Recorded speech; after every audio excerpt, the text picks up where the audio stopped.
My stepmom have been eating my children and my family knew about it. My name is Tolu, my mum died when I was 25, and a year later my father remarried. My stepmother took me like her own child, and one would think I was her real child when we are together. I met my husband a year after my father remarried. When I brought him home, my father and stepmom liked him immediately. Our wedding was a dream come true, we had support from friends and relatives, but I couldn't help but wish my mother was alive to see her only child get married. Few years later we were blessed with 2 beautiful kids, joy and laughter filled our home, and my stepmom came for motherly duties for our newborns. But when my twins got to 7 years, a lot of things began to go wrong, starting from my husband who started to act suspicious.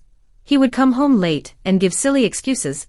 It was as if something was bothering him, but he could not bring himself to talk to me about it. I asked several times, but he assured me everything was fine. We loved each other, but it was beginning to feel like I was the only one in love. With time I started to care less about his late nights and focused more on my children and myself. To make matters worse, my children started falling sick, and we started to spend money on treatments, but there was no improvement. One fateful night, I was alone in the living room, having a lot of thoughts running through my mind. I felt exhausted. The thought of my children who were once so vibrant and full of life have grown pale and weak. Doctors can find no explanation. All their tests come back normal. Yet my children are wasting away before my eyes. It feels as if a dark cloud has settled over my home, suffocating the joy and warmth that once filled my home.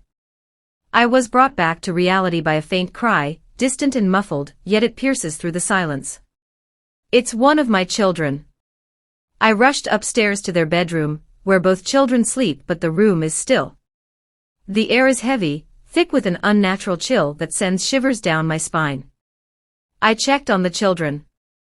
They are restless, their faces twisted in discomfort, but they remain asleep. The crying stops as abruptly as it began, leaving only the echo of it lingering in my mind. Unable to shake the unease, I return to bed, but sleep does not come easily. When it finally does, it brings with it a disturbing dream. I saw myself walking through a dark, twisted forest. The trees are tall and gnarled, their branches clawing at the sky like skeletal fingers. A thick fog curls around my feet, cold and clammy, as if alive. I hear whispers all around, but they are too faint to understand. It sounded like murmurs of warning, or perhaps threats.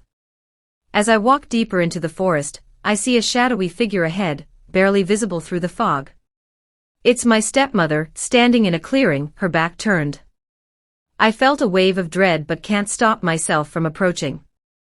As I get closer, my stepmother slowly turns, revealing a face twisted in an unnatural smile, her eyes glowing with an eerie light. My stepmother opens her mouth, and instead of words, a swarm of black insects pours out, filling the air with a deafening buzz. The insects engulf me, suffocating me as I struggle to scream. Suddenly, I saw my children standing behind my stepmother, their faces pale and lifeless, eyes wide with fear. I reached out to them, but the insects blocked my way, forming a solid wall between me and my children. The last thing I saw before waking is my stepmother's eyes, burning with malevolent glee, as she turns back into the shadows. I woke up drenched in cold sweat, my heart racing. The room is dark, but something feels off. I rushed to my children's room again, only to find them even paler than before, their breath shallow.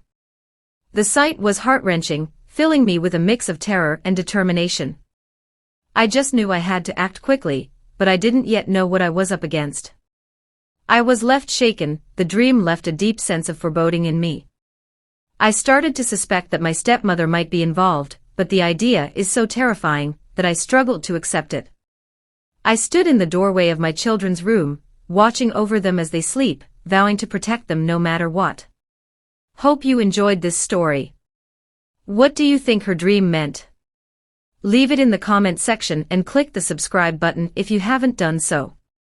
Episode 2 will be out soon. Thanks for watching, guys.